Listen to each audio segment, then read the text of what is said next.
नमस्कार, मी ऋषी देसाई. सकाळी 7च्या बातमीपत्रामध्ये आपलं स्वागत. बातमीपत्र पाडगावकरांच्या बातमीनंतर पाहूयात आता जिप्सीची बातमी.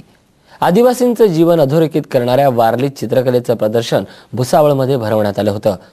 वारली कलाकारांसोबतच स्थानिक कलाकारांच्या कलाविष्काराचं दर्शन कलाप्रेमींना या प्रदर्शनात अनुभवता आलं. आदिवासींचा जीवन परिचय तसंच संस्कृती, शेती व्यवसाय, लग्नविधी, धार्मिक श्रद्धा यांचा परिचय वारली चित्रकलेतून होतो. आबालवृद्धांना आनंदित आणि प्रफुल्लित करणाऱ्या या कलेचा प्रसार व्हावा या उद्देशाने भुसावळच्या सेंट्रल रेल्वे स्कूलमध्ये वारली प्रदर्शन आणि कार्यशाळेचं आयोजन करण्यात आलं होतं. निसर्गामध्ये ग्राफिक्सचं प्रमाण 100% आहे आणि त्यातलं निरीक्षण करून या लोकांनी एक त्रिकोण, वर्तुळ याच्या साहाय्याने ही चित्रांकन त्यांच्या भावना त्याच्यामध्ये व्यक्त केलेल्या आहे. त्यात डोळे दिसत नसले, त्यात कान दिसत नसला, ॲनाटॉमी दिसत नसली तरी त्यात त्यांची जी मानसिकता आहे ती फार प्रचंड आहे.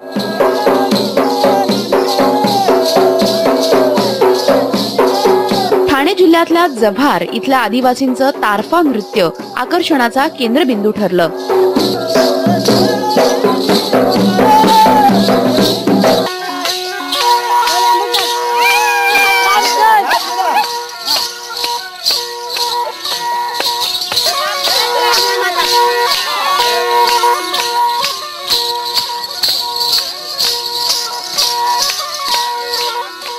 वारलीच्या विविध चित्रांसोबतच मूर्तिकला, मातीची भांडीही प्रदर्शनात ठेवण्यात आली होती.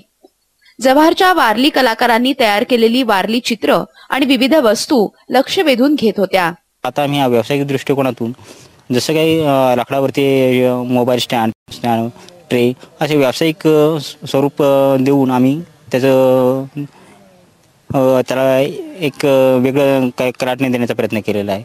जव्हार मधल्या चित्रकारांबरोबरच जळगाव जिल्ह्यातले आदिवासी आणि स्थानिक कलावंतांनीही आपली कला सादर केली. ते त्यांचं नृत्य करतात. मग हे एक चित्रातून मांडायचं असतं. ते त्यांच्या भिंतीवरती गेरू लावतात आणि तांदळाच्या पिठाने बांबूच्या काडीने करतात. मी याच्यामध्ये थोडासा कॅनव्हासवरती वेगळे कलर वगैरे म्हणजे त्यांचे ब्राऊन कलरवरती व्हाईटने काम केलेलं असतं.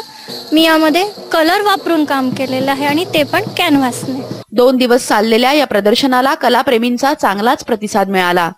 सह्याद्रीच्या कुशीतल्या आदिवासींची वारली चित्रकला त्यांच्याच हातून शिकण्याची आणि त्यांची संस्कृती जाणून घेण्याची संधी या निमित्ताने मिळाली. साम मराठी, जळगाव. बातमीपत्रात इथंच थांबूया. नमस्कार.